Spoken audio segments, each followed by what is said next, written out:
You may have heard about the Quran's idea of paradise being 72 virgins, and I promise I will come back to those virgins. But in fact, here in the Northwest, we're living very close to the real Quranic idea of paradise, defined 36 times as gardens watered by running streams. Since I live in a houseboat on the running stream of Lake Union, this makes perfect sense to me. But the thing is, how come it's news to most people? I know many well-intentioned non-Muslims who've begun reading the Quran but given up, disconcerted by its otherness. The historian Thomas Carlyle considered Muhammad one of the world's greatest heroes, yet even he called the Quran as toilsome reading as I ever undertook, a wearisome, confused jumble. Part of the problem, I think, is that we imagine that the Quran can be read as we usually read a book, as though we can curl up with it on this rainy afternoon with a bowl of popcorn within reach, as though God, and the Quran is entirely in the voice of God speaking to Muhammad, were just another author on the bestseller list. Yet the fact that so few people do actually read the Quran is precisely why it's so easy to quote. That is, to misquote.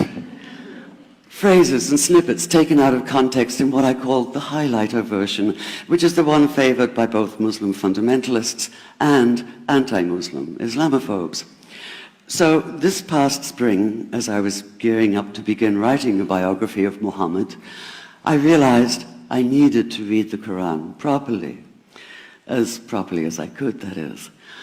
My Arabic's reduced by now to wielding a dictionary, so I took 4 well-known translations and decided to read them side by side, verse by verse, along with a transliteration and the original 7th century Arabic.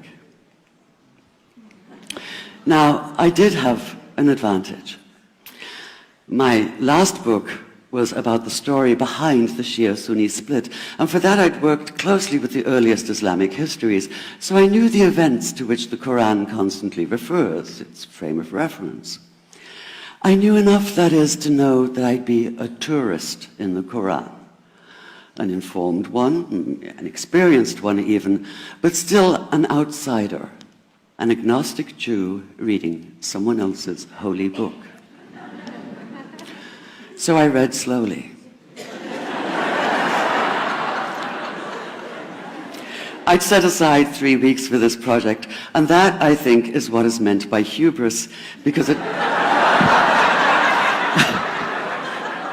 turned out to be 3 months. I did resist the temptation to skip to the back where the shorter, more clearly mystical chapters are, but every time I thought I was beginning to get a handle on the Quran, that feeling of, I get it now, it'd slip away overnight, and I'd come back in the morning wondering if I wasn't lost in a strange land. And yet the terrain was very familiar. The Quran declares that it comes to renew the message of the Torah and the Gospels, so 1/3 of it reprises the stories of biblical figures like Abraham, Moses, Joseph, Mary, Jesus. The presence of camels, mountains, desert wells and springs took me back to the year I spent wandering the Sinai desert.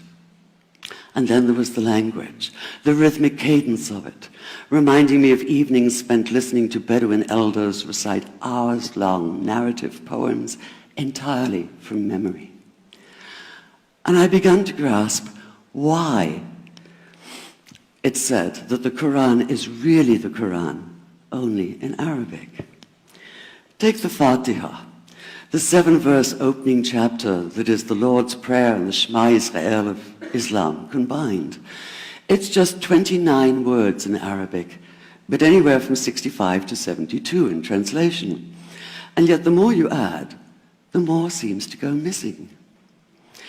The Arabic has an incantatory, almost hypnotic quality that begs to be heard rather than read, felt more than analyzed. It wants to be chanted out loud, to sound its music in the ear and on the tongue. So the Quran in English is a kind of shadow of itself, or as Arthur Arbery called his version, an interpretation. But all is not lost in translation. As the Quran promises, patience is rewarded, and there are many surprises. A degree of environmental awareness, for instance, and of humans as mere stewards of God's creation, unmatched in the Bible. And where the Bible is addressed exclusively to men, using the second and third person masculine, the Quran includes women, talking, for instance, of believing men and believing women, honorable men and honorable women. Or take the infamous verse about killing the unbelievers. Yes, it does say that, but in a very specific context. The anticipated conquest of the sanctuary city of Mecca, where fighting was usually forbidden. And the permission comes hedged about with qualifiers. Not you must kill unbelievers in Mecca, but you are allowed to, but only after a grace period is over. And only if there's no other pact in place. And only if they try to stop you getting to the Kaaba. And only if they attack you first. And even then, God is merciful, forgiveness is supreme, and so, essentially, better if you don't. This was perhaps the biggest surprise. How flexible the Quran is, at least in minds that are not fundamentally inflexible. Some of these verses are definite in meaning, it says, and others are ambiguous.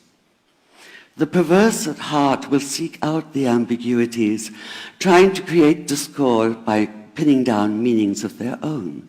Only God knows the true meaning. The phrase, God is subtle, appears again and again. And indeed, the whole of the Quran is far more subtle than most of us have been led to believe, as in, for instance, that little matter of virgins and paradise. Old-fashioned Orientalism comes into play here. The word used 4 times is huris, rendered as dark-eyed maidens with swelling breasts, or as fair, high-bosomed virgins. Yet all there is in the original Arabic is that one word, huris. Not a swelling breast or high bosom in sight. Now, this may be a way of saying pure beings, like in angels, or it may be like the Greek kos, or kore, an eternal youth. But the truth is, nobody really knows, and that's the point. Because the Quran is quite clear when it says that you will be a new creation in paradise, and that you will be recreated in a form unknown to you, which seems to me a far more appealing prospect than a virgin.